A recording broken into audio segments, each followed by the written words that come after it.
अऊज़ु बिल्लाहि मिनश्शैतानिर्रजीम। बिस्मिल्लाहिर्रहमानिर्रहीम।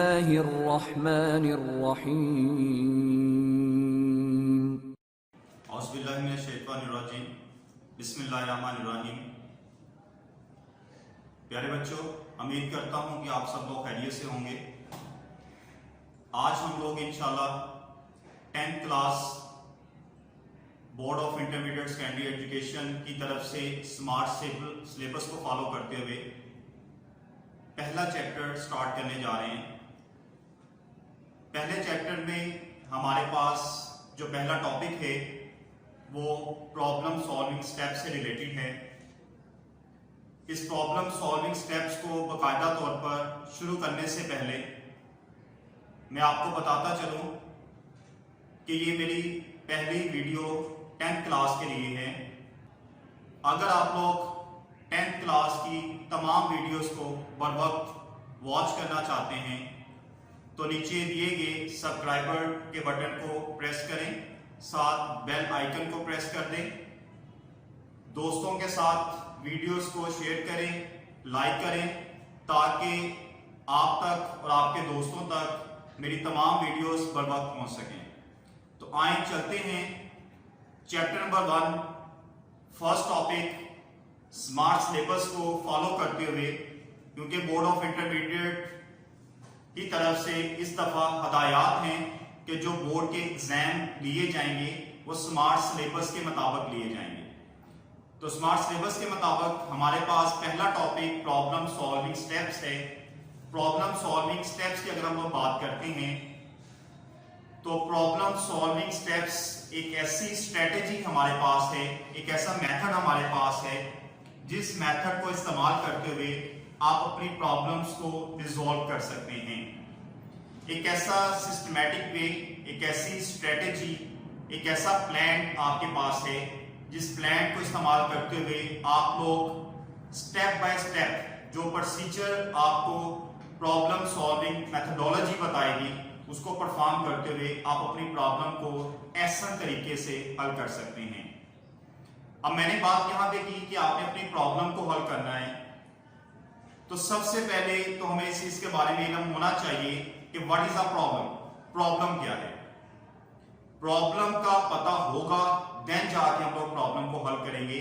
तो हमारे लिए इस स्ट्रेटेजी को पढ़ने से पहले, इस तरीकाकार को पढ़ने से पहले सबसे ज्यादा इंपॉर्टेंट जो चीज है वो ये है कि हमें प्रॉब्लम की डेफिनेशन का पता हो। तो सबसे पहले हमारे पास जो क्वेश्चन बनता है वो क्वेश्चन है what is a problem. Problem क्या है? बेटा याद रखिएगा, हम लोग रूटीन लाइफ के अंदर जो कोई भी एक्टिविटीज परफॉर्म कर रहे हैं उन तमाम एक्टिविटीज के पीछे जो रीजन है वो एक प्रॉब्लम है। आप जो कोई भी काम करते हैं, रूटीन लाइफ में आप काम करते हैं, आप एजुकेशनल पॉइंट ऑफ व्यू से काम कर रहे हैं, आप अपने घर का किसी किस्म का कोई काम कर रहे हैं, काम करने की वजह उसके पीछे उसकी प्रॉब्लम है। वेरी सिंपल, आप लोगों ने घर से स्कूल आना है तो स्कूल आने के लिए पढ़ने की आपको जरूरत है।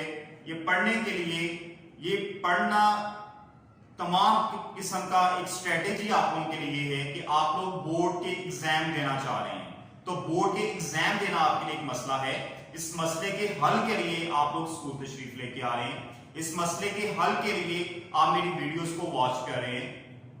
अगर आपके पास ये प्रॉब्लम ना हो, अगर आपके माइंड में ये बात ना हो कि आप लोगों ने बोर्ड के एग्जाम देने हैं तो देन डेफिनेटली तौर पर आप लोग रूटीन लाइफ के ऊपर स्टडी ना करें। आप लोग यहां तक कि कुछ खा पी रहे हैं तो वो हमारी बॉडी नीड्स हैं, हमारी बॉडी की प्रॉब्लम्स हैं। हम लोग सांस ले रहे हैं, ऑक्सीजन जो है वो हमारी लंग्स की जरूरत है, देन उसकी वजह से हम लोग ऑक्सीजन ले रहे हैं। तो तमाम की तमाम प्रॉब्लम्स को रिजॉल्व करने के लिए हम लोग रूटीन लाइफ के ऊपर कोई एक्टिविटीज, कोई प्रोसीजर परफॉर्म करते हैं, देन जाके हम लोग अपनी प्रॉब्लम को रिजॉल्व करते हैं। तो वो तमाम किस्म की आइटम्स जो कि अनप्रोसेस्ड हो, जिसे आप लोगों ने हल ना किया हो, उसे हम लोग प्रॉब्लम कॉल करते हैं। तो आइए अब हम लोग देखते हैं कि हमारे पास प्रॉब्लम को हल करने के, किसी मसले को हल करने के कंप्यूटराइज्ड वे ऑफ मेथड से कौन कौन सा स्टेप्स हमारे पास हैं। हमारी बुक के पॉइंट ऑफ व्यू से हमारे पास टोटल 9 स्टेप्स हैं जो कि हमारी बुक हमें प्रोवाइड कर रही है। किसी भी किस्म के मसले को अगर आप लोग कंप्यूटराइज तरीकाकार से हल करना चाहते हैं तो उसके लिए हमारे पास टोटल 9 स्टेप्स हैं जो कि हम लोगों ने 1 बाय 1 परफॉर्म करने हैं। बेटा इन स्टेप्स को डिटेल में आपको समझाने से पहले मैं ये बता दूं कि ये स्टेप्स ऐसे हैं जो कि प्रोसीजर को डिफाइन करते हैं, किसी काम करने के तरीकाकार को डिफाइन करें। ये टाइप्स नहीं है किसी चीज की। अगर हम लोग कोई स्टडी कर रहे हो, किसी चीज की हमारे पास टाइप्स आ जाए, हमें अलाउ होता है कि हम टाइप्स की तरतीब को ऊपर नीचे कर सकते हैं, आगे पीछे कर सकते हैं। ये टाइप्स नहीं है, ये स्टेप्स हैं, ये नंबर ऑफ स्टेप्स हैं जो कि एक कंप्लीट प्रोसीजर को, एक कंप्लीट प्रॉब्लम को रिजॉल्व करने की लॉजिक को डिफाइन कर रहे हैं। तो जो लॉजिक को डिफाइन किया जाता है, जो प्रोसीजर को डिफाइन किया जाता है, याद रखिएगा उसमें तरतीब का ख्याल रखा जाता है। आपके पास जो स्टेप्स आ रहे हैं, 9 के 9 स्टेप्स जो हैं वो इन फॉर्म ऑफ ऑर्डर ही आपने इस्तेमाल करने हैं, उनको आप लोगों ने आगे पीछे नहीं करना। आप जैसे भी इस्तेमाल करेंगे तरतीब से ही इस्तेमाल करेंगे। ये हमें अलाउ नहीं है कि हम लोग इनकी तरतीब को आगे पीछे कर सकें। तो स्टार्ट करते हैं जी। सबसे पहले first one, it's very important हमारे पास स्टेप है और वो स्टेप है प्रॉब्लम आइडेंटिफिकेशन। प्रॉब्लम आइडेंटिफिकेशन, इसमें 2 वर्ड्स हैं। First one is known as problem and second one is known as identification. Problem के बारे में मैंने आपसे बात की कि प्रॉब्लम हम लोग किसी अनप्रोसेस्ड आइटम को कॉल करते हैं। कोई ऐसी आइटम, कोई ऐसी चीज जो कि सोल्व ना हुई हो, जो कि हल ना हुई हो, अभी आपने उसको हल करना है, अभी आपने उसका कोई सॉल्यूशन फाइंड आउट करना है, वो आपके लिए प्रॉब्लम है। लाइक आपकी तबीयत ठीक नहीं है, आपको फीवर है, आपके पेट में दर्द है, आप डॉक्टर के पास जा रहे हैं। डॉक्टर के पास जाने का पर्पस क्या है कि आपको फीवर है, आपके पेट में दर्द है, आप उसकी मेडिसिन लेना चाह रहे हैं ताकि आपको जो प्रॉब्लम है आप उस प्रॉब्लम को हल कर सकें। और उस प्रॉब्लम का जो हल है वो किसके पास है? डॉक्टर के पास है। इसलिए हम डॉक्टर के पास जाते हैं। और वेरी सिंपल, आपने ये भी देखा होगा, आप डॉक्टर के पास जाते हैं, बिलफर्ज आप कहते हैं कि आपको सर में दर्द है, तो डॉक्टर आपसे डिफरेंट किस्म की क्वेश्चनिंग करेगा, सवालात करेगा, ताकि डॉक्टर इस स्टेज पे पहुंच सके कि आपको जो सर दर्द है वो किस वजह से है। वो जो आपसे डिफरेंट किस्म की क्वेश्चनिंग कर रहा होता है वो एक्चुअली प्रॉब्लम तक पहुंचना चाह रहा होता है कि एक्चुअल प्रॉब्लम है क्या। या तो आपसे क्वेश्चन करेगा या फिर आपको वो टेस्ट वगैरह करवाएगा, और जो टेस्ट करवाएगा, टेस्टों में से ये चीज डायग्नोज होगी कि एक्चुअल आपको प्रॉब्लम क्या है। तो प्रॉब्लम को हल करने के लिए सबसे ज्यादा इंपॉर्टेंट बात पहले हमारे पास ये आ जाती है कि आपको प्रॉब्लम क्या है। व्हाट इज अ प्रॉब्लम, जो कि मैंने स्टार्ट में आपके साथ डिस्कस किया कि व्हाट इज अ प्रॉब्लम। बेटा याद रखिएगा, किसी भी मसले को अगर आप हल करना चाहते हैं तो उस मसले का आधा हल आपके पास निकल आता है जब आपको यह पता चल जाता है कि मसला क्या है, प्रॉब्लम एक्चुअल है क्या। जब आपको यह पता चल जाता है कि प्रॉब्लम क्या है, आधा सॉल्यूशन निकल आता है। वजह, आप एक ट्रैक पे चल जाते हैं, आपको समझ आ जाती है कि आपने इसको हल कैसे करना है। बिलफर्स, आप छत पे सो रहे हैं, आपको नींद नहीं आ रही, आप सोचेंगे, समझेंगे कि आपको नींद क्यों नहीं आ रही, क्या वजह है आपको नींद नहीं आ रही। आपको मॉस्किटो काट रहा है, उस वजह से नींद नहीं आ रही। आपको गर्मी लग रही है, उस वजह से नींद नहीं आ रही। कोई लाइट्स ऑन है, उस वजह से नींद नहीं आ रही। आप उस रीजन तक पहुंचने की कोशिश करेंगे। जब आप उस रीजन तक पहुंच जाएंगे कि किस वजह से आपको नींद नहीं आ रही, देन आप उसका सॉल्यूशन भी निकाल लेंगे। तो आधी प्रॉब्लम उस वक्त हल हम लोग कर लेते हैं जब हम लोग इस स्टेज पे पहुंच जाते हैं कि what is a problem, problem है क्या। तो सबसे पहले सबसे इंपॉर्टेंट जो पहला स्टेप है वो हमारे पास ये स्टेप है कि प्रॉब्लम आइडेंटिफिकेशन। हमें प्रॉब्लम की आइडेंटिफिकेशन का पता होना चाहिए। आइडेंटिफिकेशन का जो वर्ड है इसको उर्दू में हम लोग शनाख्त कॉल करते हैं। आपको प्रॉब्लम की शनाख्त का पता हो, शनाख्त आइडेंटिफिकेशन सेम लाइक वैसे ही है जिससे हम लोग अगर अपनी आइडेंटिफिकेशन की बात करें, हमारा नेम हमारी आइडेंटिफिकेशन है, हमारा फादर नेम हमारी आइडेंटिफिकेशन है, एड्रेस, पीएच नंबर, हमारा बॉडी इंफ्रास्ट्रक्चर, हमारा किस क्लास में बैठना, जिस क्लास के हम स्टूडेंट हैं। बिफर्ज आप लोग 10th क्लास के स्टूडेंट हो, आपका 10th क्लास आपकी रिप्रेजेंटेशन है, 10th आपकी आइडेंटिफिकेशन है। आप सब्जेक्ट्स कौन से पढ़े हैं वो आपकी आइडेंटिफिकेशन है। तो आपसे रिलेटेड आपकी जितनी भी प्रॉपर्टीज हैं वो फिजिकल प्रॉपर्टीज हैं या लॉजिकल प्रॉपर्टीज हैं, दिखाई देने वाली प्रॉपर्टीज या फिर दिखाई ना देने वाली प्रॉपर्टीज, वो तमाम प्रॉपर्टीज मिलकर आपकी आइडेंटिफिकेशन बनाती हैं। जरा सिंपल हम लोग कहते हैं हमारा शनाख्ती card, identity card, NIC, national identity card. National identity card वो हमारी शनाख्त को शो कर रहा है।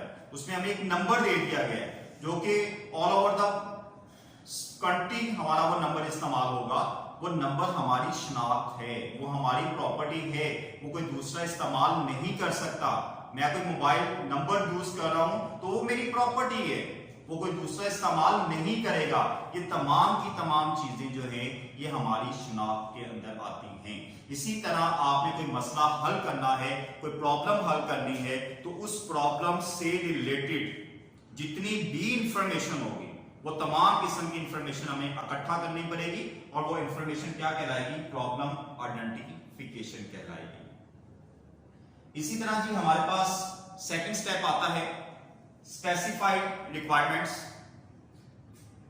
स्पेसिफाइड रिक्वायरमेंट्स को इस्तेमाल किया जाता है कि आपने जो मसला हल करना है, अगर आपको ये पता चल गया है कि मसला क्या है, आपको उसकी डेफिनेशन का ठीक तरह से पता चल गया, वेल डिफाइंड डेफिनेशन आपके पास आ गई। वेल डिफाइंड डेफिनेशन का वर्ड मैंने यहां पे इस्तेमाल किया कि आपको बिल्कुल एग्जैक्ट तरीके से पता चल गया कि आपने मसले को हल क्या करना है। आपने कोई गैस नहीं लगाया, आपको एग्जैक्ट पता चल गया कि ये मसला है। अब आप उस मसले को हल करने जा रहे हैं। जब आप उसको हल करने के लिए जाएंगे तो मसले को हल करने के लिए जिन जिन चीजों की आपको जरूरत होगी वो उनकी स्पेसिफाइड रिक्वायरमेंट्स कहलाएंगी। फॉर एग्जाम्पल आपकी बुक के अंदर एक एग्जाम्पल इस्तेमाल की गई है चाय बनाने की। वैसे तो ये कंप्यूटर की एग्जाम्पल नहीं है, सिस्टमैटिक वे से एग्जाम्पल नहीं है, लेकिन बुक के अंदर आपको समझाने के लिए, क्योंकि आप इनिशियल लेवल के स्टूडेंट्स हैं, स्टार्ट कर रहे हैं, प्रोग्रामिंग आप लोग स्टार्ट करने के लिए जा रहे हैं, इसलिए आपको इनिशियल एग्जाम्पल दी गई है चाय बनाने की एग्जाम्पल। तो चाय बनाने के लिए, चाय बनाना एक प्रॉब्लम है, आपको तलब हुई है चाय पीने की, तो ये आपके लिए एक प्रॉब्लम है। आपने डिफाइन कर लिया कि आप चाय पीना चाहते हैं, आप प्रॉब्लम की आइडेंटिफिकेशन तक पहुंच गए हैं। जब आप प्रॉब्लम को हल करना चाहते हैं तो उसके लिए सबसे पहले स्पेसिफाइड रिक्वायरमेंट्स को देखना पड़ेगा। और स्पेसिफाइड रिक्वायरमेंट्स क्या है आपके पास कि चाय बनाने के लिए किन किन चीजों की जरूरत है। चाय बनाने के लिए आपको किसी किस्म की केटल या देगची की जरूरत है। चाय बनाने के लिए आपको चूल्हे की जरूरत है, फायर की जरूरत है, हीट की जरूरत है। चाय बनाने के लिए आपको वाटर चाहिए। चाय बनाने के लिए आप लोगों को टी लीव्स चाहिए। चाय बनाने के लिए आप लोगों को मिल्क चाहिए। चाय बनाने के लिए आपको शुगर चाहिए, या और जो भी चीज आप इसमें डालना चाहते हैं, वो हर इंसान का अपना एक तरीकाकार है, अपना प्रोसीजर है। वो जो कुछ भी चाय के अंदर डालना चाह रहे हैं, जो चीजें चाय बनाने के लिए डिमांड कर रही हैं, रिक्वायर्ड्स हैं, उन तमाम की तमाम चीजों को हम लोग क्या कॉल करेंगे, स्पेसिफाइड रिक्वायरमेंट्स कॉल करेंगे। और कोशिश ये की जाती है कि जो जो चीजें आप लोगों को दरकार होती हैं वो चीजें भी आप इसी स्टेप के अंदर इकट्ठी कर लें। अब एक चीज का सोचना कि आपको चाय बनाने के लिए दूध की जरूरत है, और एक चीज बाकायदा तौर पे दूध को लेके आना, दूध की अवेलेबिलिटी, अगर वो आपके पास अवेलेबिलिटी हो गई है देन आप मसले को हल भी कर सकते हैं। क्योंकि ये भी एक मसला है, मसले के अंदर एक छोटा मसला है कि आपने दूध को लेके आना है। मसले के अंदर एक छोटा मसला है कि आप लोगों ने शुगर लेके आनी है, आपने टी लीव्स लेके आनी है, आपको देगची चाहिए, वो जहां पे पड़ी हुई है वहां से उठा के आपने लेके आनी है। एक बड़ी प्रॉब्लम के अंदर सब प्रॉब्लम्स हैं, तो इन चीजों को आप लोग रिजॉल्व करेंगे। जब तमाम चीजों को आप लोग कलेक्ट कर लेंगे अपने मसले को हल करने के लिए, तो देन आप अपने मसले को हल भी कर सकते हैं। ये थी जी एग्जांपल हमारे पास चाय बनाने में। अगर कोई सिस्टमैटिक एग्जांपल करते हैं, एक एग्जांपल लेकर चलते हैं और उसी एग्जांपल के मुताबिक ये सारी की सारी प्रॉब्लम्स को करेंगे। और एग्जांपल हमारे पास ये है कि हम लोग किसी एजुकेशन इंस्टीट्यूशन को कंप्यूटराइज करना चाहते हैं। बड़ी सिंपल सी एग्जांपल है हमारे पास, किसी एजुकेशनल इंस्टीट्यूशन को कंप्यूटराइज करना चाहते हैं। वो एजुकेशन इंस्टीट्यूशन कोई स्कूल हो सकता है, कोई एकेडमी हो सकती है, कोई कॉलेज हो सकता है, कोई यूनिवर्सिटी हो सकती है। और उसके अंदर जब उसको कंप्यूटराइज करना है आपने, तो बेटा याद रखिएगा कंप्यूटराइज करते वक्त हमें इस बात का ख्याल रखना पड़ता है कि हमारे पास गोल्स कौन कौन से हैं, हम लोग किन किन फंक्शंस को अचीव करना चाहते हैं, हम चाहते क्या है उसमें। ये जो मैंने वर्ड इस्तेमाल किया, गोल्स क्या हैं, अचीवमेंट्स क्या हैं, एक्चुअल यही प्रॉब्लम्स हैं। हम उसमें चाहते क्या हैं, ये हमारे लिए प्रॉब्लम है। हम जो कंप्यूटराइज सिस्टम बनाना चाहते हैं, उस कंप्यूटराइज सिस्टम से आप लोग कौन कौन सा काम लेंगे, ये आपके लिए प्रॉब्लम है। तो कंप्यूटराइज सिस्टम से हम लोग काम क्या लेना चाहते हैं, बिल फर्स्ट एक सिंपल सा काम करते हैं, हम लोग एक MIS सिस्टम बनाते हैं, मैनेजमेंट इंफॉर्मेशन सिस्टम बनाते हैं, जिसमें स्टूडेंट्स का डाटा होगा। तो इसको हम लोग कॉल करेंगे स्टूडेंट इंफॉर्मेशन सिस्टम। और स्टूडेंट इंफॉर्मेशन सिस्टम के अंदर मैं सिर्फ और सिर्फ स्टार्ट में आपको ये कहता हूं कि स्टूडेंट से रिलेटेड जो इंफॉर्मेशन होगी वो इसके अंदर आपने स्टोर करनी है। अब स्टूडेंट से रिलेटेड इंफॉर्मेशन क्या है, बिल फर्स्ट स्टूडेंट की इनरोलमेंट नंबर है। स्टूडेंट जब इंस्टीट्यूशन में दाखिल हुआ तो उसको जो रोल नंबर दिया गया, unique roll number, unique number दिया गया, वो लिखा गया। बास का रोल नंबर अलग होता है, बास का सेम होता है, वो आपने ले लेना है। स्टूडेंट का नेम है, स्टूडेंट का फादर नेम है, स्टूडेंट का एड्रेस है, स्टूडेंट का PH नंबर है, स्टूडेंट का कोर्स है कि वो कौन सा कोर्स कर रहे हैं, स्टूडेंट्स की बुक्स हैं, स्टूडेंट के मार्क्स हैं, प्रीवियस मार्क्स हैं, तमाम किस्म के स्टूडेंट की जो डिटेल है वो आपने डिटेल अपने सिस्टम के अंदर स्टोर करनी है। एक तो बात ये क्लियर होगी कि what is the problem. Problem क्या है, आप लोग SIS बनाना चाह रहे हैं, स्टूडेंट इंफॉर्मेशन सिस्टम बनाना चाह रहे हैं। और प्रॉब्लम क्या है कि आपने इसमें कौन कौन से गोल्स अचीव करने हैं, वो हम लोगों ने डिसाइड कर लिया कि स्टूडेंट से रिलेटेड जो इंफॉर्मेशन है वो सारी की सारी हम लोग इसके अंदर रखेंगे। ये हमारे पास क्या कहलाएगी, प्रॉब्लम आइडेंटिफिकेशन कहलाएगी। फिर इसके बाद हमारे पास ये आ गया स्पेसिफाइड रिक्वायरमेंट्स।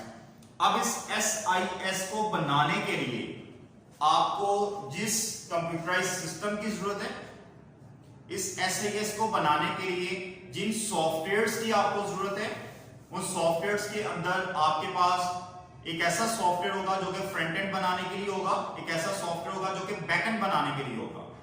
फ्रंट एंड जो होता है वो मोस्टली हम लोग लैंग्वेजेस के अंदर बनाते हैं या बिल्ट इन टूल्स के अंदर बनाते हैं, और जो बैक एंड होता है वो हम लोग डेटाबेस के अंदर बनाते हैं, डेटाबेस मैनेजमेंट सिस्टम DBMS जिसे हम लोग कॉल करते हैं, उसके अंदर बनाते हैं। फिर दोनों को मर्ज कर देते हैं, यानी कि all type of hardwares plus all type of softwares जो आपको रिक्वायर्ड हैं वो आपकी स्पेसिफाइड रिक्वायरमेंट्स के अंदर आ जाएंगे।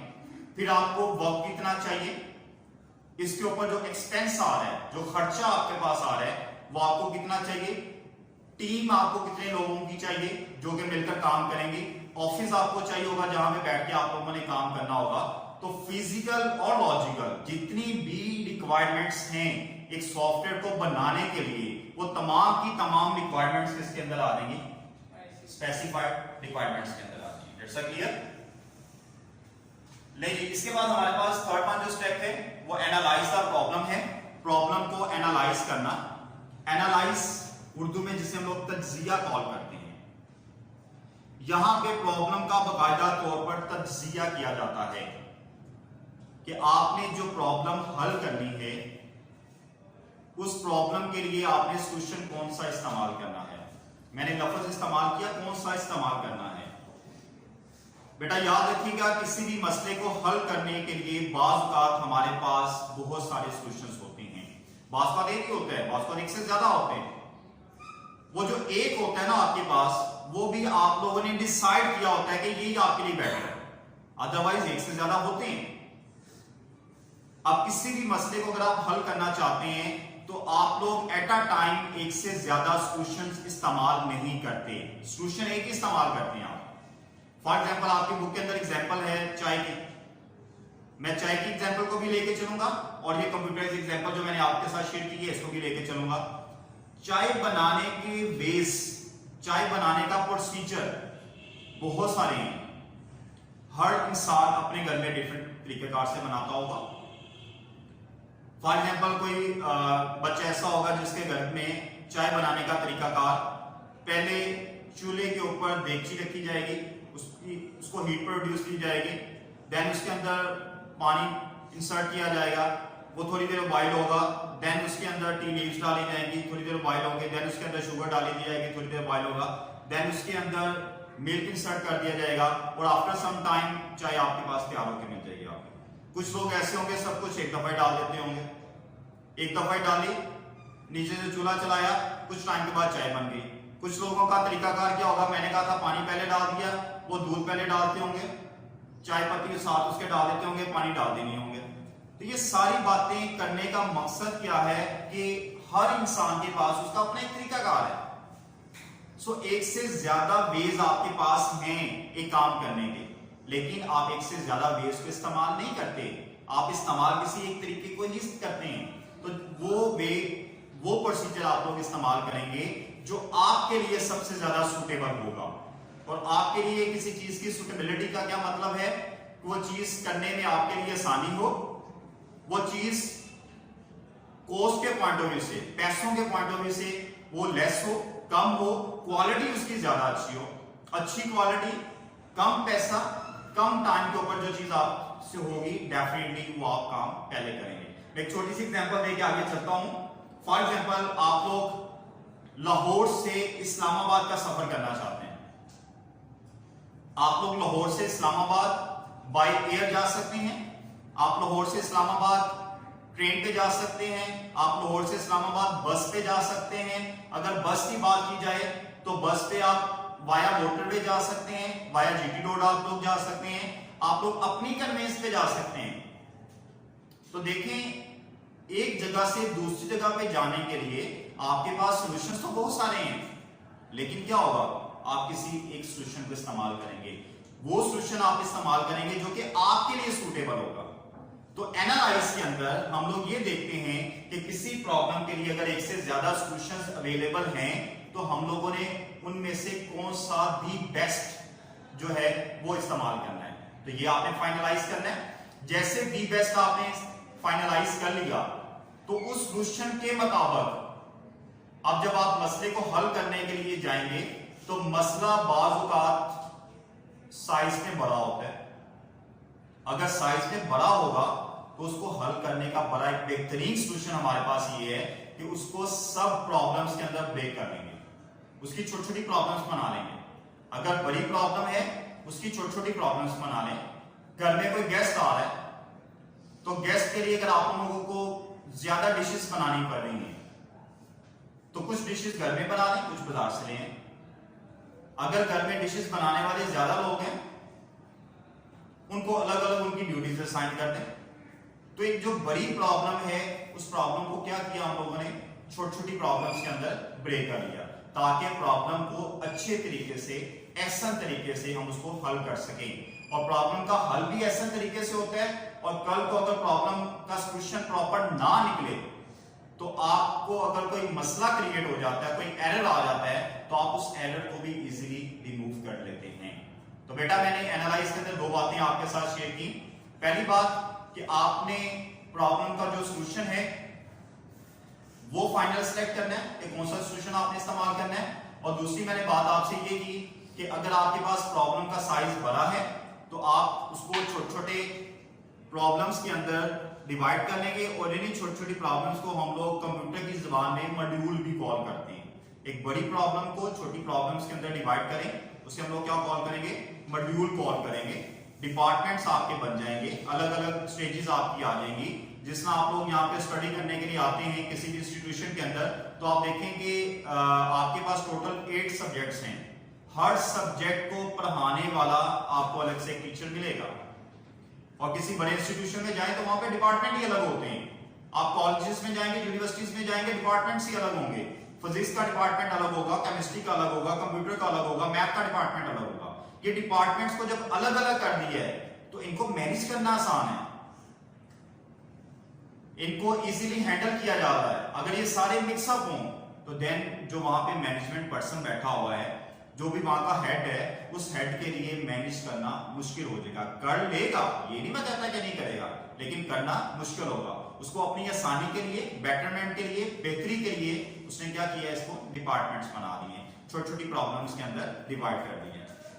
हमारे पास design algorithm and flow chart, तरतीब से हम लोग स्टेप्स को फॉलो करते आ रहे हैं। सबसे पहले हम लोगों ने प्रॉब्लम को आइडेंटिफाइड कर लिया, देन हम लोगों ने स्पेसिफाइड रिक्वायरमेंट्स कर ली, देन हम लोगों ने एनालाइज कर लिया। जब आप लोग इस स्टेज पे पहुंच जाएंगे कि आप लोगों ने एक फाइनल सॉल्यूशन सिलेक्ट कर ली है, आपको ये पता चल गया है कि आपकी जो प्रॉब्लम है उस प्रॉब्लम को हल करने के लिए आपके पास द बेस्ट सॉल्यूशन क्या है, तो देन आप उस द बेस्ट सॉल्यूशन को जब परफॉर्म करने के लिए जाएंगे तो परफॉर्म करने के लिए कंप्यूटर के ऊपर सिस्टमैटिक वे से उसको रिजॉल्व करने से पहले हमारे लिए लाजम है कि हम लोग उसके लिए उसका एक एल्गोरिथम लिखें और उसका एक फ्लो चार्ट बनाएं। एल्गोरिथम एंड फ्लो चार्ट बेटा याद रखिएगा, ये दोनों पेपर वर्क हैं, बल्कि अब तक आपने जितना भी काम किया है वो प्रॉब्लम आइडेंटिफिकेशन ले लें, वो आप लोग स्पेसिफाइड रिक्वायरमेंट्स ले लें, वो आप लोग एनालाइज ले लें, वो आप लोग एल्गोरिथम और फ्लो चार्ट जो आप लोग करने के लिए जा रहे हैं, ये 4 के 4 जो स्टेप्स हैं हमारे पास, ये चारों स्टेप्स पेपर वर्क कहलाते हैं। इन चारों स्टेप में हम लोगों ने किसी भी जगह पे कंप्यूटर का इस्तेमाल नहीं किया। कंप्यूटर को इस्तेमाल करते हुए हम लोगों ने किसी भी जगह पे अपनी प्रॉब्लम को हल करने की कोशिश नहीं की। तो ये चारों स्टेप जो हैं वो हमारे पास एक पेपर वर्क है। तो पेपर वर्क का जो लास्ट वन स्टेप है हमारे पास, वो अब हम लोग इंशाल्लाह करते हैं, जो कि डिजाइनिंग कहलाएगा। आप पर एक सिंपल सी बात है, आप किसी बिल्डिंग का स्ट्रक्चर खड़ा करना चाहते हैं, तो बिल्डिंग स्ट्रक्चर को खड़ा करने से पहले हम लोग किसी आर्किटेक्ट से उसका एक डिजाइन बनवा लेते हैं, ताकि हमारे पास जितनी भी जगह है वो एग्जैक्टली हर डिपार्टमेंट के पॉइंट ऑफ व्यू से डिवाइड हो सके। तो इसी तरह अगर आप लोग प्रोग्रामिंग करना चाह रहे हैं, कोई सॉफ्टवेयर बनाना चाह रहे हैं, तो सॉफ्टवेयर को बनाने से पहले आप अपनी प्रोग्रामिंग के लिए डिजाइन करेंगे। और डिजाइन में हमारे पास 2 एक्टिविटीज हैं, एक एक्टिविटी एल्गोरिथम कहलाती है और दूसरी एक्टिविटी हमारे पास फ्लो चार्ट कहलाता है। एल्गोरिथम के बारे में अगर जनरल सी बात करें, आगे डिटेल में हमारे पास एल्गोरिथम भी आएगा, फ्लो चार्ट भी आएगा। अभी जस्ट यहां पे मैं आपके साथ इसकी डेफिनेशन जनरली डिस्कस करने लगा हूं।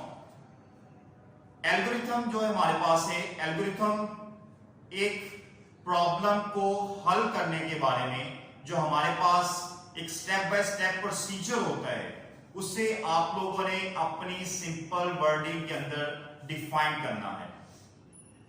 आपने एक ऐसी स्टेटमेंट्स बनानी है जिन स्टेटमेंट्स के अंदर, नंबर ऑफ स्टेटमेंट्स के अंदर आप स्टेप्स डिफाइन करेंगे कि आप अपने मसले को जो हल करने के लिए जा रहे हैं, पहले स्टेप में आप ये काम करेंगे, दूसरे में ये करेंगे, तीसरे में ये करेंगे, चौथे में ये करेंगे। मींस के step by step procedure of our problem solution, हमारी प्रॉब्लम की सॉल्यूशन का जो स्टेप बाय स्टेप प्रोसीजर है, उसे हम लोग क्या कॉल कर रहे हैं, एल्गोरिथम कॉल करें। और बेटा याद रखिएगा, मैंने कहा कि इसमें आप लोगों ने सिंपल इंग्लिश वर्डिंग को इस्तेमाल करना है। ये जो सिंपल इंग्लिश वर्डिंग हमारे पास है, इसे हम लोग सूडो कोड कॉल करते हैं। क्या कॉल करते हैं, सूडो कोड। तो जो आए हम लोग देखते हैं कि इसके हमारे पास एल्गोरिथम के अंदर आप जो सूडो कोड इस्तेमाल करेंगे, जो स्टेप्स आप लोग इस्तेमाल करेंगे, उन स्टेप्स को इस्तेमाल करने का हमारे पास तरीकाकार क्या है, इसको मैं एक एग्जांपल के जरिए आपके सामने एक्सप्लेन कर देता हूं। नेक्स्ट पे आगे मूव करता हूं। एग्जाम्पल सिंपल, आप लोग जो एग्जाम्पल ले रहे हैं आपकी बुक के अंदर चाय बनाने की एग्जाम्पल है, तो एल्गोरिथम के अंदर आप लोग चाय बनाने का एक प्रोसीजर लिख देंगे। स्टेप 1 आप लोगों ने देगची ली, स्टेप 2 आप लोगों ने कोई चूल्हा इस्तेमाल किया, स्टेप 3 देगची को चूल्हे के ऊपर आप लोगों ने रखा, स्टेप 4 आप लोगों ने नीचे हीट प्रोड्यूस कर दी, स्टेप 5 देगची के अंदर आप लोगों ने पानी इंसर्ट कर दिया एंड सो ऑन। तो स्टेप बाय स्टेप आप लोगों ने जो काम किया है वो तमाम के तमाम काम जो हैं जब आप एक तरतीब से लिख देंगे, एक कॉपी के ऊपर जब आप लोग लिख देंगे, लाइन वाइज जब आप लोग लिख देंगे, तो देन उसे हम लोग क्या कॉल करेंगे, एल्गोरिथम कॉल करेंगे। सेम लाइक इसी तरह हमारे पास फ्लो चार्ट है। फ्लो चार्ट दो अल्फाजात का मजमुआ हमारे पास आता है, कॉम्बिनेशन ऑफ टू वर्ड्स हैं, first one is flow and second one is a chart. Flow chart, flow हम लोग बहाव को कॉल करते हैं, किसी भी चीज का बहाव। यहां पे हमारे पास डेटा का बहाव है कि डेटा जो आप लोग का मूव कर रहा है from one stage to another stage, एक स्टेज से दूसरी स्टेज की तरफ, one step to another step, एक स्टेप से दूसरे स्टेप की तरफ जो आपका डेटा मूव कर रहा है उसे हम लोग क्या कॉल कर रहे हैं, फ्लो कॉल कर रहे हैं। और अगर आप लोग इसका एक चार्ट बना देते हैं, पिक्टोरिकल शेप दे देते हैं, ग्राफिकल आप लोग शेप दे देते हैं, तो इसी चीज को हम लोग क्या कॉल करेंगे, फ्लो चार्ट कॉल करेंगे। डियर स्टूडेंट्स, आप लोग आगे जाके देखेंगे कि जब हम लोग फ्लो चार्ट का टॉपिक डिटेल से करेंगे तो डिटेल से फ्लो चार्ट के टॉपिक के अंदर हम लोग कुछ सिंबल्स पढ़ेंगे। तो सिंबल्स के जरिए, शेप्स के जरिए, अश्काल के जरिए आप लोग इसको डिफाइन कर देंगे। जैसे अश्काल के जरिए आप इसको डिफाइन करेंगे तो ये चीज आपकी क्या कहलाएगी, फ्लो चार्ट कहलाएगी। और सिंपल वर्डिंग के अंदर डेफिनेशन ऑफ फ्लो चार्ट जो है ग्राफिकल रिप्रेजेंटेशन या फिर आप कह सकते हैं pictorial representation of algorithm is known as flow chart. That's clear. Then जी हमारे पास कोडिंग आएगी।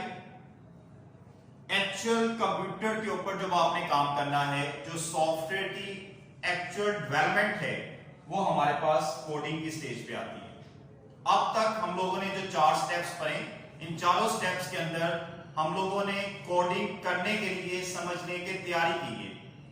तो ये चारों स्टेप्स के अंदर प्रॉब्लम का पता चल गया, आपने जो रिक्वायरमेंट्स थी वो इकट्ठी कर ली, आप इसको एनालाइज कर लिया, सॉल्यूशन फाइनल आपने कर लिया, आपने डिजाइन कर लिया कि आपने सॉल्यूशन को कैसे करना है। अब उस सॉल्यूशन को बाकायदा तौर पर कंप्यूटर के ऊपर आपने इंप्लीमेंट करना है, और कंप्यूटर के ऊपर इंप्लीमेंट करने के लिए जो आप काम करेंगे वो कोडिंग कहलाएगा। यानी कि सॉफ्टवेयर का जो बनना है वो आप किसी लैंग्वेज के अंदर बना रहे हैं, आप किसी ग्राफिकल टूल के अंदर बना रहे हैं, आप डीबीएमएस को इस्तेमाल कर रहे हैं, आप किसी भी किस्म के डेवलपमेंट अथॉरिटीज को इस्तेमाल करते हुए जो सॉफ्टवेयर को बनाएंगे वो सॉफ्टवेयर बनाना आपका क्या कहलाएगा, कोडिंग कहलाएगा।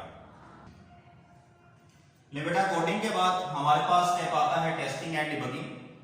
टेस्टिंग एंड डिबगिंग के अंदर जो आप लोग सॉफ्टवेयर बिल्डअप करेंगे, जो आप सॉफ्टवेयर बनाएंगे, वो सॉफ्टवेयर जिस पर्सन के लिए, जिस कंपनी के लिए, जिस ऑर्गेनाइजेशन के लिए, इंस्टीट्यूशन के लिए बनाया गया है, उस इंस्टीट्यूशन के हैंडओवर करने से पहले आप खुद से बाकायदा तौर पर चेक करेंगे, टेस्ट करेंगे कि क्या जो सॉफ्टवेयर आपने बनाया है, जो सॉफ्टवेयर्स बनाने की डिमांड्स थी, जो रिक्वायरमेंट्स थी, जो गोल्स आप लोग अचीव करना चाहते थे, क्या वो गोल्स अचीव हो चुके हैं। और उसको देखने के लिए हमें डिफरेंट किस्म की अपने पास से सपोज वैल्यूज अपने सिस्टम को इन करवानी पड़ेगी। सिस्टम उसको प्रोसेस करेगा और प्रोसेसिंग के बाद आपको जो रिजल्ट मिलेगा उस रिजल्ट से हम लोग ये फाइनलाइज करेंगे कि क्या हमारा सिस्टम जो है वो प्रॉपर्ली काम कर रहा है या नहीं कर रहा। तो इसे हम लोग कॉल करेंगे टेस्टिंग। टेस्टिंग के लिए आप डिफरेंट किस्म की वैल्यूज इन करवा सकते हैं। फॉर एग्जांपल आप लोगों ने 2 वैल्यूज प्लस करने का एक सिस्टम क्रिएट किया है, उसके लिए डिफरेंट किस्म की वैल्यूज आप इन करवा दें। फॉर एग्जांपल आपने 2 कीमतें इन करवाई, दोनों की जो साइन है वो प्लस में रहने दें, फिर आप 2 कीमतें इन करवाएं, एक का साइन माइनस कर दें, दूसरे का प्लस रहने दें, फिर आप दोनों कीमतें इन करवाएं, पहले वाले का आप प्लस कर दें, दूसरे वाले का आप माइनस कर दें, फिर आप उसका रिजल्ट चेक करें। मेरा ये सब कुछ कहने का मतलब क्या है कि आपके पास जितनी भी नंबर ऑफ पॉसिबिलिटीज हैं किसी भी किस्म की कीमत को दर्ज करने की, वो तमाम पॉसिबिलिटीज आप अपने सिस्टम के ऊपर खुद चेक कर लें कि क्या वो प्रॉपर काम कर रही हैं। अगर वो प्रॉपर काम कर रही हैं तो वेल एंड गुड, अगर वो प्रॉपर काम नहीं कर रही तो आप इस प्रॉब्लम के सॉल्यूशन तक जाएं कि वो प्रॉपर काम क्यों नहीं कर रही। तो इसी चीज को हम लोग कॉल करेंगे टेस्टिंग। जब टेस्टिंग करते हैं तो एक बड़ा इंपॉर्टेंट स्टेप हमारे पास आता है जो कि इसी के साथ रिलेटेड स्टेप है, उसे हम लोग कॉल करते हैं डिबगिंग। डिबगिंग का जो वर्ड कंप्यूटर के अंदर इस्तेमाल किया जा रहा है, इस डिबगिंग वर्ड्स के अंदर दो एक्टिविटीज हैं। वो दो एक्टिविटीज कौन कौन सी हैं? पहली एक्टिविटी है detection of the error and second one activity है correction of the error. Errors को तलाश करना और एरर को रिमूव करना, ये दोनों स्टेप्स को जब इकट्ठा किया जाता है इसे हम लोग कॉल करते हैं डिबगिंग। मैंने कहा डिबगिंग के लिए दो स्टेप्स हैं, पहला स्टेप डिटेक्शन एंड दूसरा स्टेप करेक्शन। एरर्स की तलाश और एरर को रिमूव करवाना, खत्म करवाना, ये हमारे पास दो अवामिल हैं और दोनों अवामिल को इकट्ठा किया जाए तो इसे हम लोग कॉल करते हैं debugging.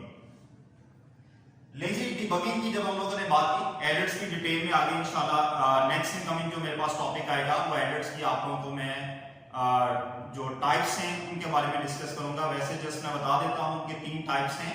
First one is known as syntax error, second one is known as logical error and third one is known as run time error.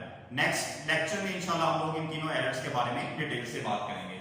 अब जैसे ही आपने देखा कि आपका सिस्टम जो है वो क्लियर है, उसमें किसी किस्म का कोई एरर नहीं है, टोटली आपका सिस्टम जो है, जो गोल्स आप डिमांड कर रहे थे वो तमाम के तमाम गोल्स को वो कंप्लीट कर रहा है, तमाम अचीवमेंट्स जो हैं वो आप लोगों ने हासिल कर ली हैं। तो देन जिस पर्सन के लिए, जिस ऑर्गेनाइजेशन के लिए, जिस डिपार्टमेंट के लिए आप लोगों ने सॉफ्टवेयर को डेवलप किया है, आप उस साइट पे जाके, उस इंस्टीट्यूशन के अंदर जाके आप सॉफ्टवेयर जो है वो उनके हैंडओवर कर देंगे, यानी कि उनके सिस्टम के ऊपर आप चला के दे देंगे, रन करके दे देंगे। इसी चीज को हम लोग क्या कॉल करेंगे? इंप्लीमेंटेशन। इंप्लीमेंटेशन क्या है कि आपने जिस पर्सन के लिए, ऑर्गेनाइजेशन के लिए या इंस्टीट्यूशन के लिए सॉफ्टवेयर बनाया है, सॉफ्टवेयर को चेक करने के बाद आफ्टर टेस्टिंग द सॉफ्टवेयर आप उसके हैंडओवर कर रहे हैं, आप उसके ऑर्गेनाइजेशन के अंदर जाके चला के उसको दे रहे हैं और उससे कह रहे हैं आप उसको इस्तेमाल कर सकते हो। इसे हम लोग क्या कॉल करेंगे? इंप्लीमेंटेशन।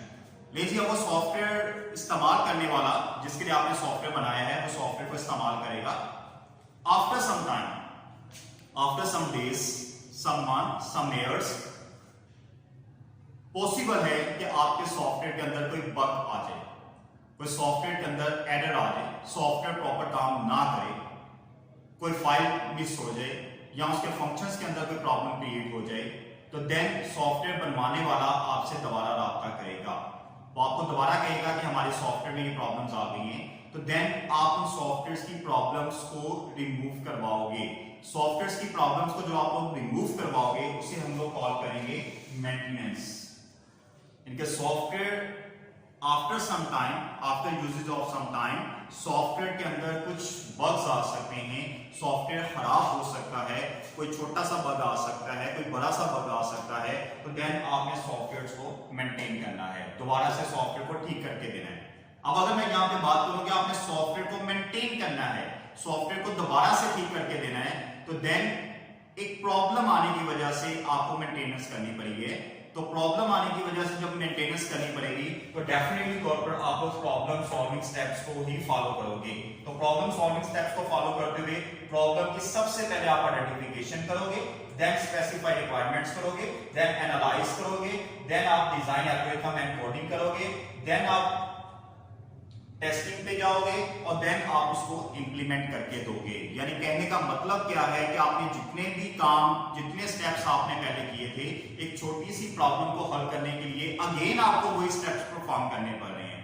और यही वजह है कि इस कंप्लीट प्रोसीजर को, पूरे का पूरा जो हमारे पास प्रोसीजर है, इस प्रोसीजर को एक और बड़ा इंपॉर्टेंट नाम दिया जा रहा है और वो नाम हमारे पास ये होता है SDLC. SDLC is the abbreviation of System Development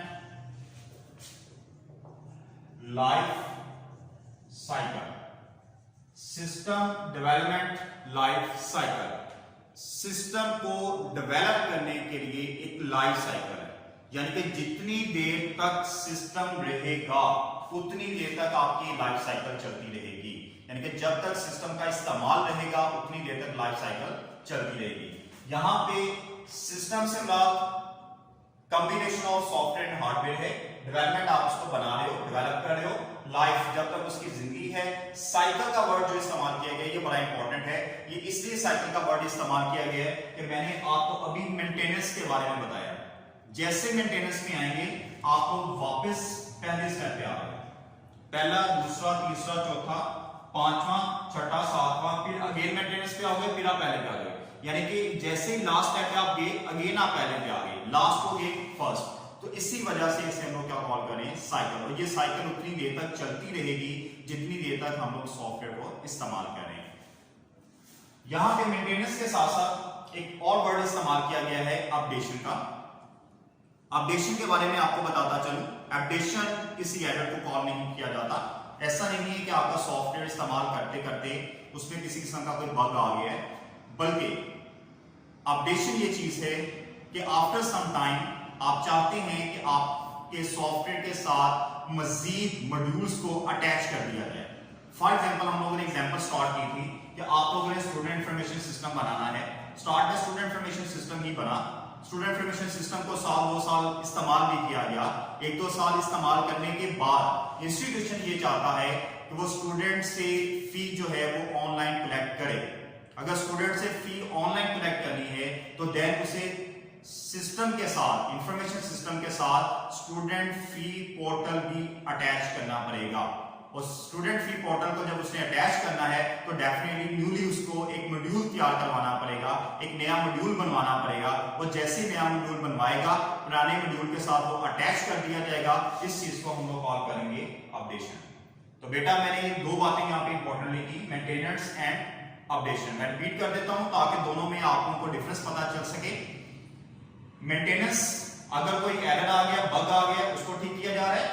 updation, कोई एरर नहीं है, कोई बग नहीं है, बल्कि पुराने सिस्टम के अंदर कोई नया सिस्टम का कोई डिपार्टमेंट, कोई मॉड्यूल जो है वो अटैच किया जा रहा है, उसे हम लोग क्या कॉल करेंगे, अपडेशन कॉल करेंगे। जैसे ही काम आपका कंप्लीट होता है आप लास्ट में टॉपिक और वेरी वेरी इंपॉर्टेंट टॉपिक और वेरी इंपॉर्टेंट स्टेप्स के आपको ऊपर आ जाते हो, और वो है हमारे पास डॉक्यूमेंटेशन। बेटा याद रखिएगा, स्टार्ट से लेकर एंड तक आप लोगों ने जितने भी स्टेप्स परफॉर्म किए, इन तमाम स्टेप्स को एक बुकलेट के ऊपर लिखा जाएगा कि आपने कौन कौन सा स्टेप परफॉर्म किया, व्हाट टू डू, आप क्या क्या कर रहे हैं, एंड हाउ टू डू, और कैसे कैसे कर रहे हैं। एक फर्स्ट स्टेप से लेकर लास्ट स्टेप तक प्रॉब्लम की आइडेंटिफिकेशन से लेकर प्रॉब्लम की मेंटेनेंस ले लें, अपडेशन ले लें या इंप्लीमेंटेशन आप लोग ले लें, ईच एंड एवरीथिंग जो कुछ भी आप लोगों ने परफॉर्म किया वो तमाम की तमाम चीजें आप डिफरेंट किस्म के पेजेस पे लिखकर उसको एक किताब की शक्ल दे देंगे, एक बुक की शक्ल दे देंगे, और उसी चीज को हम लोग क्या कॉल करेंगे, डॉक्यूमेंटेशन कॉल करेंगे। और इसका सबसे बड़ा फायदा मैं आपको बताता चाहता हूं कि सबसे बड़ा फायदा हमारे पास डॉक्यूमेंटेशन का ये होता है कि जो सॉफ्टवेयर बनवाने वाला है वो सॉफ्टवेयर बनाने वाले पे डिपेंडेंट नहीं रहता। बिलफर्स कोई एक इंस्टीट्यूशन है, उस इंस्टीट्यूशन ने हम लोगों से अगर एक सॉफ्टवेयर बनवाया है, अगर हम लोग उसको डॉक्यूमेंटेशन बना के दे देंगे तो उस डॉक्यूमेंटेशन के अंदर हमारे सॉफ्टवेयर की कंप्लीट डिटेल होगी। तो कल को अगर किसी किस्म का बग आ जाता है, अगर हम लोग उसको अवेलेबल नहीं है, तो देन वो किसी दूसरी ऑर्गेनाइजेशन से उस सॉफ्टवेयर की मेंटेनेंस या अपडेशन करवा सकता है। तो सॉफ्टवेयर से रिलेटेड जितनी भी इंफॉर्मेशन होगी वो सारी की सारी हमारे पास डॉक्यूमेंटेशन के अंदर अवेलेबल होगी। और यही डॉक्यूमेंटेशन जो है हम लोगों ने सॉफ्टवेयर बनवाने वाले के, जो सॉफ्टवेयर का यूजर है, उस यूजर की हैंड ओवर करनी होती है, उस ऑर्गेनाइजेशन को देनी होती है, ताकि लेटर ऑन वो समझ सके कि सॉफ्टवेयर के अंदर जो भी एक्टिविटीज परफॉर्म की गई है वो कौन कौन सी परफॉर्म की गई है। ले बेटा ये था हमारे पास हमारा 10th क्लास का first topic, very very important topic, और तकरीबन पहले चैप्टर का हाफ पोर्शन जो है वो इसी में कवर हमारे पास हो जाता है। और एक ऐसा टॉपिक था जिसके अंदर हम लोगों ने सॉफ्टवेयर को बिल्ड करना सीखा। सॉफ्टवेयर के बिल्ड करने के लिए जो हमारे पास नंबर ऑफ स्टेप्स हैं वो हम लोगों ने 1 बाय 1 डिस्कस किए। उम्मीद करता हूं कि आप सब लोगों को अच्छे तरीके से समझ आई होगी। अगर लेट्स आपको कहीं से किसी बात की समझ नहीं आई तो आप लोग कमेंट्स में क्वेश्चंस कर सकते हैं, अपनी राय दे सकते हैं। अगर आप चाहते हैं कि आपको मजीद अच्छी से अच्छी वीडियोस इन टॉपिक से रिलेटेड आपको मिलती रहे ताकि आप लोगों की स्टडी के पॉइंट ऑफ व्यू से आप लोगों की हेल्प हो सके, तो आप मेरे चैनल को सब्सक्राइब करें, नीचे दिए गए बेल आइकन को प्रेस करें, आप मेरे चैनल को लाइक करें, दोस्तों के साथ आप इसको शेयर करें ताकि आपके साथ साथ आपके जो दोस्त हैं वो भी तमाम वीडियो से मुस्तफीद हो सकें।